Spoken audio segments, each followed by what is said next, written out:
જેમાં તાપમાનનો પારો 44 ડિગ્રીની આસપાસ રહેશે। અત્યારે હાલ રાજ્યમાં એટલે કે અમદાવાદ જેવા મોટા શહેરોની વાત કરી લઈએ તો 43.7થી લઈને 2 ડિગ્રી સુધી ગરમી ત્યારે હાલ જોવા મળી રહી છે। ગરમ અને શુષ્ક પવન ફૂંકાઈ રહ્યા છે, લૂ લાગી રહી છે અને અત્યારે વાતાવરણની વાત કરી લઈએ તો રોડ ઉપર એકદમ અત્યારે હાલ સુમસામ રોડ થઈ રહ્યા છે અને લોકો ઘરની બહાર કામ વગર નીકળી રહ્યા નથી। ગરમીનું પ્રમાણ ખૂબ જ વધી ગયું છે।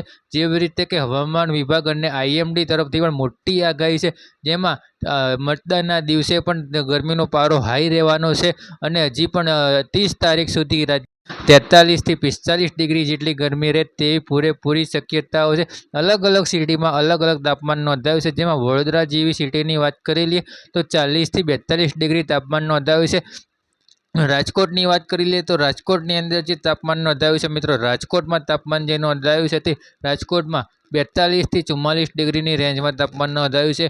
ગાંધીનગર જે ગ્રીન સિટીની વાત કરી લઈએ તો ગાંધીનગર ગ્રીન સિટીમાં 40થી 42 ડિગ્રી કે ક્યારેક રાતના સમયે જે તાપમાન છે તે થોડું ત્યાં આગળ ડાઉન થાય છે, એટલે કે ઠંડકનો અહેસાસ થાય છે।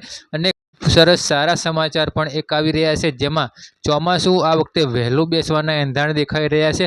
મે મહિનાની અંદર ચોમાસું જે છે તે રાજ્યમાં એન્ટ્રી કરી દેશે અને કેરળમાં ચોમાસું ક્યારે પહોંચશે એની સમગ્ર માહિતી, સંપૂર્ણ વિડીયો આપણે આ YouTube channel weather news Gujarati YouTube channel ઉપર બનાવશું મિત્રો। પરંતુ અત્યારે હાલ તો આપણે ગરમીનો જ સામનો કરવાનો છે, વગર જરૂરિયાતથી ઘરની બહાર ન નીકળવું। તાપમાનનો પારો ખૂબ જ હાઈ રહેશે હમણાં।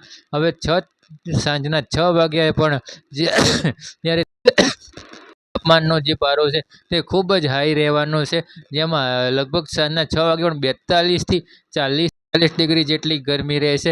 રાત્રે લગભગ 9 વાગ્યા પછી જે તાપમાનનો પારો છે તે 38 ડિગ્રીથી થોડો ડાઉન થાય છે, પછી ગરમીમાંથી થોડીક રાહત મળે છે। એટલે અત્યારે હાલ 4 દિવસ સુધી હજી પણ ગરમીમાંથી રાહત મળે તેવા કોઈ જ સમાચાર નથી મિત્રો। અત્યારે હાલ વિડીયોની અંદર આટલું જ। જે પણ બી ચોમાસાને લઈને વાત છે તે આપણે નેક્સ્ટ વિડીયોની અંદર માહિતી આપીશું।